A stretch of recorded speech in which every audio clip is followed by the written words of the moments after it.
નમસ્કાર મિત્રો, સ્વાગત છે તમારી પોતાની યુટ્યુબ ચેનલ ગુરુજી ઓનલાઈનમાં. મિત્રો, આજે આપણે જિલ્લા શિક્ષણ સમિતિ પાટણ ધોરણ 5 દ્વિતીય પરીક્ષા 2024-25 ગણિત વિષયનું સંપૂર્ણ પેપર સોલ્યુશન જોવાના છીએ, જે તારીખ 8/4/2025 મંગળવારના રોજ લેવાની છે.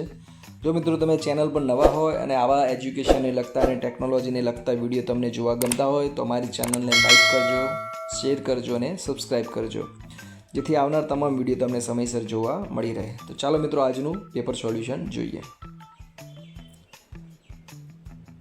પ્રશ્ન 1, નકશાના આધારે પ્રશ્નોના જવાબ લખો. અહીંયા મિત્રો એક નકશો આપણને આપેલો છે, જેની અંદર 4 દિશા દર્શાવેલી છે. કયા કયા સ્થળ આવેલા છે: શાળા, આંગણવાડી, bank, post office, bus stand, મંદિર, પ્રકાશભાઈની દુકાન, તળાવ, દૂધ ડેરી, મંદિર. બરાબર. ત્યારબાદ ગેટ નંબર A આપેલો છે. બરાબર. એના આધારે પ્રશ્નો પૂછેલા છે. બરાબર. તો આપણે એના જવાબ મેળવવાનો પ્રયત્ન કરીએ. તો પહેલો પ્રશ્ન છે, બેંક શાળાની કઈ દિશામાં આવેલી છે? બરાબર. તો મિત્રો, આમ પહેલી નજરમાં જોઈએ તો દરેક વિદ્યાર્થી જવાબ આવું લખીને આવશે. અહીંયા આપણે જોઈએ તો કે ભાઈ બેંક તો ઉત્તર દિશાની જે લાઈન છે એની બોર્ડર ઉપર આવેલી છે. તો મોટાભાગે લોકો એવું લખશે કે ભાઈ ઉત્તર દિશામાં, પરંતુ ખરેખર સાચું જવાબ આવશે મિત્રો પૂર્વ દિશામાં. બરાબર. કારણ કે પૂર્વ દિશાની જે લાઈન છે ત્યાં આગળ બેંક ખૂણામાં છે. બરાબર. એટલે અહીંયા તમે કોઈ પણ બાજુ ઉભા રહે પૂર્વ દિશા જ કહેવાય. બરાબર. તો અહીંયા જવાબ આવશે મિત્રો પૂર્વ દિશામાં. બીજો પ્રશ્ન જોઈએ, મંદિરથી પોસ્ટ ઓફિસ કઈ દિશામાં આવેલું છે? તો જવાબ આવશે પશ્ચિમ દિશામાં. ત્રીજો પ્રશ્ન જોઈએ, તળાવથી આંગણવાડી કઈ દિશામાં આવેલું છે? તો જવાબ આવશે ઉત્તર દિશામાં. શાળા અને પ્રકાશભાઈની દુકાન વચ્ચે શું આવેલું છે? તો જવાબ આવશે પોસ્ટ ઓફિસ. પાંચમો પ્રશ્ન જોઈએ, બસ સ્ટેન્ડથી તળાવ કઈ દિશામાં આવેલું છે? તો દક્ષિણ દિશામાં આવેલું છે. ત્યારબાદ પ્રશ્ન નંબર 2 જોઈએ, જોડકા જોડો. તો એ મિત્રો બાજુમાં જે બ્લુ કલરમાં તમે જોઈ શકો કે જવાબ અમે લખેલા છે. તો પહેલું છે એ આકૃતિ નળાકારની છે બંધ, તો એને ખોલીએ તો કઈ રીતે બને છે? તો એનો જવાબ આવશે C. બીજી આકૃતિની અંદર D જવાબ આવશે, ત્રીજીમાં A આવશે અને ચોથીમાં B આવશે. બરાબર. તો આ રીતે મિત્રો જવાબ આવશે.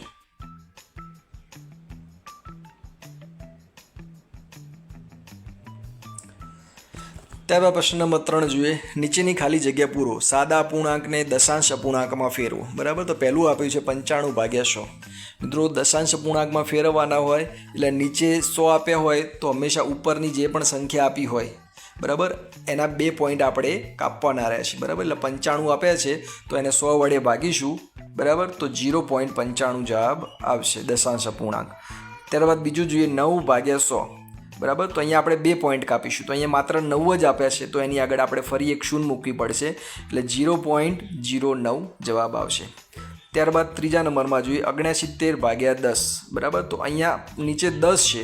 બરાબર. એટલે આપણે એક જ પોઈન્ટ કાપવાનો થશે, તો અહીંયા 6.9 જવાબ આવશે. બરાબર. ટૂંકમાં મિત્રો યાદ રાખવાનું કે નીચે જેટલી શૂન્ય આપી હોય એટલા આપણે પોઈન્ટ એના કાપવા પડશે.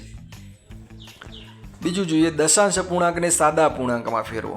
અહીંયા મિત્રો દશાંશ અપૂર્ણાંક આપ્યા છે એને સાદામાં અપૂર્ણાંકમાં ફેરવવાના છે. તો જેટલા પોઈન્ટ આપ્યા હોય મિત્રો એ પ્રમાણે નીચે 10, 100, 1000 આપણે મૂકવાના રહેશે. બરાબર. તો અહીંયા પહેલું આપ્યું છે 0.84. બરાબર. તો અહીંયા પાછળ 2 પોઈન્ટ છે, તો આપણે 100 વડે ભાગીશું. તો એટલે એને સાદા અપૂર્ણાંકમાં ફેરવવા માટે 84/100 લખીશું. જો અહીંયા સાદું રૂપ આપીએ મિત્રો તો 21x4 અને 25x4. બરાબર. એટલે 21 ચોક 84 થશે અને 25 ચોક 100 થશે. 4 4 ઉડી જશે તો જવાબ આવશે 21/25. ત્યારબાદ 5મા નંબરમાં જોઈએ, 0.06. બરાબર. તો અહીંયા પણ 2 પોઈન્ટ કાપવાના હશે, એટલે 6/100 થશે. જો સાદું રૂપ આપીશું તો 3 દુ 6 અને નીચે 50 દુ 100. 2 ઉડી જશે તો અહીંયા જવાબ આવશે 3/50. ચોથા નંબરમાં જોઈએ, નીચેની ખાલી જગ્યા પૂરો. 5 રૂપિયા અને 12 પૈસા. બરાબર. તો અહીંયા મિત્રો 1 રૂપિયો એટલે 100 પૈસા થાય છે, તો 5 રૂપિયા એટલે 500 પૈસા થયા અને બીજા 12 પૈસા છે. બરાબર. તો 500 + 12 એટલે 512 પૈસા થશે. બીજો જોઈએ, 5 કિલોગ્રામ અને 720 ગ્રામ. તો કુલ કેટલા ગ્રામ થશે? તો 1 કિલોગ્રામ આપણને ખબર છે કે 1000 ગ્રામ થાય, તો 5 કિલોના કેટલા થશે? 5000 ગ્રામ પ્લસ 720 બીજા ગ્રામ છે, એટલે 5720 ગ્રામ કુલ થશે. ત્યારબાદ ત્રીજો જોઈએ, 16000 મિલીલીટર બરાબર ખાલી જગ્યા લીટર. બરાબર. 1 લીટર એટલે 1000 મિલીલીટર થાય મિત્રો. બરાબર. તો અહીંયા આપણે 1000 વડે ભાગાકાર કરીશું 16000 ને, તો 16000 વડે ભાગા કરીશું એટલે 3 શૂન્ય છેદમાં ઉડી જશે, તો જવાબ આવશે 16 લીટર. ત્યારબાદ 5મા નંબરનો દાખલો છે, નીચેના દાખલા ગણો. બરાબર. પહેલું છે એક લંબચોરસ પ્લોટની લંબાઈ 36 મીટર અને પહોળાઈ 28 મીટર છે તો તેની પરિમિતિ શોધો. બરાબર. અહીંયા મિત્રો આપણે પરિમિતિ શોધવાની છે, તો એનું સૂત્ર મૂકીને આપણે દાખલો ગણવાનો છે. તો અહીંયા મિત્રો આપણે જવાબ જોઈએ. તો લંબચોરસની લંબાઈ 36 મીટર છે, પહોળાઈ બરાબર 28 મીટર છે, તો પરિમિતિનું સૂત્ર જોઈએ તો પરિમિતિ બરાબર 2 ગુણ્યા લંબાઈ વત્તા પહોળાઈ. જો લંબચોરસ હોય મિત્રો તો આ પ્રમાણે સૂત્ર આવશે 2 ગુણ્યા લંબાઈ વત્તા પહોળાઈ. બરાબર. સૂત્રની અંદર આપણે કિંમત મૂકી દઈએ. લંબાઈ વત્તા પહોળાઈ એટલે કે 36 વત્તા 28 બરાબર 64 થાય. તો પરિમિતિ બરાબર 2 ગુણ્યા 64 એટલે 128 મીટર જવાબ આવશે. બીજા નંબરમાં જોઈએ એક ચોરસ કેરમ બોર્ડની પરિમિતિ 240 સેમી છે તો તેની એક બાજુની લંબાઈ કેટલી થાય. અહીંયા મિત્રો પરિમિતિ આપી દીધી છે. એના આગળના દાખલામાં આપણે પરિમિતિ શોધવાની હતી, અહીંયા પરિમિતિ આપી છે તો એક બાજુની લંબાઈ શોધવાની છે. અને બીજું અહીંયા એક શબ્દ એક વાપર્યો છે કે ચોરસ કેરમ બોર્ડ. બરાબર. એટલે જ્યારે પણ ચોરસ શબ્દ વાપર્યો હોય એટલે મિત્રો યાદ રાખવાનું કે દરેક બાજુની લંબાઈ સરખી હોય. બરાબર. તો જવાબ જોઈએ આનો આપણે. તો ચોરસ કેરમ બોર્ડની પરિમિતિ બરાબર 240 સેમી આપેલા છે. ચોરસની પરિમિતિનું સૂત્ર પરિમિતિ બરાબર 4 ગુણ્યા બાજુની લંબાઈ.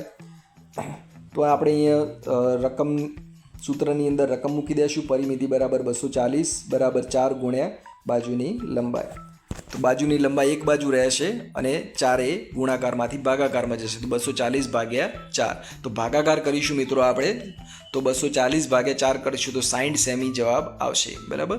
તો અહીંયા ચોરસની એક બાજુનું માપ કેટલું આવ્યું? 60 આવ્યું. બરાબર. તો અહીંયા એક બાજુનું માપ આવી ગયું મિત્રો 60 સેમી. બરાબર. જે આપણને જવાબ માગ્યો છે. અને જો તમારે મિત્રો તાળો મેળવવો હોય તો તમે ચારે બાજુનું 60નો 4 વાર સરવાળો કરીશું અથવા 60 ગુણ્યા 4 કરીશું તો તમને પરિમિતિ 240 મળશે. ત્રીજો પ્રશ્ન જોઈએ એક ડ્રોઈંગ પેપરની લંબાઈ 60 સેમી અને પહોળાઈ 10 સેમી છે તો આ ડ્રોઈંગ પેપરમાં 10 સેમી લંબાઈના કુલ કેટલા ખાના બને. બરાબર. અહીંયા થોડો અલગ રીતે દાખલો પૂછ્યો છે મિત્રો. ડ્રોઈંગ પેપર છે, એની લંબાઈ અને પહોળાઈ આપેલી છે. ડ્રોઈંગ પેપર પર 10 સેમી લંબાઈના કુલ કેટલા ચોરસ ખાના બને એ શોધવાનું છે.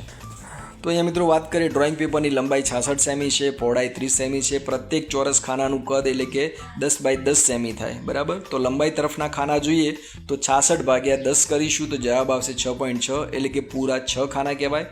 પહોળાઈ તરફના ખાના જોઈએ તો 30 ભાગ્યા 10 એટલે કે 3 જવાબ આવશે. એટલે કુલ ચોરસ ખાના જોઈએ તો 6 અને 3 એટલે 6 ગુણ્યા 3 તો 18 જવાબ આવશે મિત્રો. તો અહીંયા અંતિમ જવાબ છે કુલ 18 ચોરસ ખાના બને.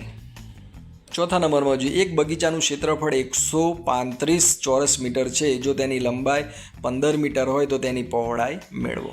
બરાબર. અહીંયા મિત્રો પણ અલગ પ્રકારે દાખલો આપેલો છે. એક બાજુની પહોળાઈ શોધવાની છે, ક્ષેત્રફળને લંબાઈ આપણને આપેલી છે.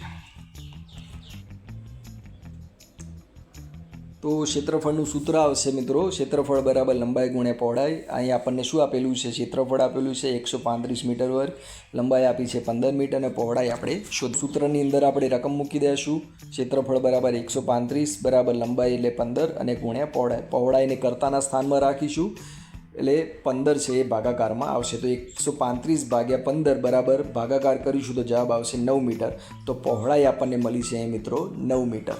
પાંચમો પ્રશ્ન જોઈએ એક લંબચોરસ બગીચાની લંબાઈ 32 મીટર અને પહોળાઈ 21 મીટર હોય તો લંબચોરસ બગીચાનું ક્ષેત્રફળ શોધો. અહીંયા મિત્રો ક્ષેત્રફળ શોધવાનું છે તો ક્ષેત્રફળનું સૂત્ર બરાબર લંબાઈ ગુણ્યા પહોળાઈ. અગાઉના દાખલામાં જોઈએ એ પ્રમાણે આપણને શું આપેલું છે તો લંબાઈ આપી છે 32 મીટર, પહોળાઈ આપી છે 21 મીટર. તો ગણતરી કરીએ તો સૂત્ર બરાબર ક્ષેત્રફળ બરાબર 32 ગુણ્યા 21 બરાબર 672 ચોરસ મીટર થાય. બરાબર. એટલે ક્ષેત્રફળ બરાબર 672 મીટર વર્ગ. પ્રશ્ન 6 જોઈએ એક શાળાના વિદ્યાર્થીઓ ગમતા પ્રાણીઓનો ચાર્ટ નીચે મુજબ છે તેના આધારે પ્રશ્નોના જવાબ આપો. મિત્રો ચાર્ટ આપેલો છે. અહીંયા નીચે એક બાજુ પ્રાણીઓ આપેલા છે અને એ બાજુ એમની સંખ્યા આપેલી છે. બરાબર. હરણ, વાઘ, વાંદરો, સિંહ, હાથી અને જીરાફ. તો એના આધારે પ્રશ્નોના જવાબ આપવાના છે. કયું પ્રાણી સૌથી ઓછું ગમે છે તો જવાબ આવશે જીરાફ. 60 સંખ્યા આપેલી છે. બીજો પ્રશ્ન વાઘ કરતાં વાંદરો કેટલા વધુ વિદ્યાર્થીઓને ગમે છે. બરાબર. તો 270 માઇનસ 90 કરીશું તો 180 વિદ્યાર્થીઓને વધુ ગમે છે. ત્રીજો પ્રશ્ન જોઈએ કયું પ્રાણી સૌથી વધુ ગમે છે તો જવાબ આવશે હાથી. 300 બાળકોને ગમે છે. ચોથો હાથી કરતાં જીરાફ કેટલા ઓછા વિદ્યાર્થીઓને ગમે છે તો 300 હાથી છે, 60 જીરાફ છે. તો 300માંથી 60 બાદ કરીશું તો 240 વિદ્યાર્થીઓને ઓછા ગમે છે. પાંચમો પ્રશ્ન હરણ અને સિંહ ગમતા હોય એવા કુલ વિદ્યાર્થીઓ કેટલા છે? તો હરણ 240 અને સિંહ માટે 150, તો કુલ 390 વિદ્યાર્થીઓને બંને પ્રાણીઓ ગમે છે. 7મા નંબરમાં જોઈએ, નીચેના વ્યવહારુ કોયડા ઉકેલો. પ્રશ્ન 1. એક કારખાનામાં 156 કારીગરો કામ કરે છે. દરેક કારીગરને બોનસમાં ₹580 આપવાના હોય તો બોનસ વહેંચવા કુલ કેટલી રકમ જોઈએ? તો અહીંયા જોઈએ મિત્રો સૂત્ર, કુલ રકમ બરાબર દરેક કારીગરને મળતી રકમ ગુણ્યા કારીગરોની સંખ્યા. તો દર કારીગરને કેટલા મળે છે? ₹580 અને કુલ કારીગર કેટલા છે? 156. તો અહીંયા કુલ રકમ બરાબર 580 ગુણ્યા 156 બરાબર ₹90,480 બોનસ વહેંચવામાં આવશે. બીજા નંબરમાં જોઈએ, એક શાળામાં દાન પેટે ₹3,190 આપ્યા. 55 બાળકોને સરખે ભાગે વહેંચતા દરેક બાળકના ભાગે કેટલા રૂપિયા આવશે? બરાબર. તો અહીંયા મિત્રો સામાન્ય ભાગાકાર છે. તો અહીંયા કુલ રકમ 3,190, કુલ બાળકો છે 55, તો 3,190 ભાગ્યા 55 કરીશું તો ₹58 દરેક બાળકને ભાગમાં આવશે. ત્રીજા નંબરમાં જોઈએ, એક વેપારી પાસે 1,971 નારંગી છે. જો એક બોક્સમાં 9 નારંગી ભરાતી હોય તો બધી નારંગી ભરવા કેટલા બોક્સ જોઈએ? તો અહીંયા પણ મિત્રો ભાગાકારનો દાખલો આપેલો છે. જવાબ મિત્રો અહીંયા, તો આપણને કુલ નારંગી 1,971 આપેલી છે. દરેક બોક્સમાં 9 નારંગી ભરવાની છે. તો ગણતરી કરીએ તો 1,971 ભાગ્યા 9 બરાબર 219 જવાબ આવશે. તો અહીંયા બધી નારંગી ભરવા માટે કુલ 219 બોક્સની જરૂર પડે. 8મો પ્રશ્ન જોઈએ, એક સિક્કાનું વજન 5 ગ્રામ, એક લખોટીનું વજન 10 ગ્રામ છે. તો નીચેના પ્રશ્નોના જવાબ આપો. પહેલું, એક સિક્કાનું વજન 5 ગ્રામ હોય તો 2,600 સિક્કાનું વજન કેટલું થાય? એક સિક્કાનું વજન 5 ગ્રામ છે, કુલ સિક્કા 2,600 છે. તો કુલ વજન જોઈએ તો સિક્કાની સંખ્યા બરાબર એક સિક્કાનું વજન. તો ગણતરી કરશું 2,600 ગુણ્યા 5 બરાબર 13,000 જવાબ આવશે. પ્રશ્ન જોઈએ, 6 કિલો 700 ગ્રામ વજન હોય તો કેટલી લખોટી થાય? તો એ જોઈએ કુલ વજન આપ્યું છે 6 કિલો 700 ગ્રામ એટલે કે 6,700 ગ્રામ થાય.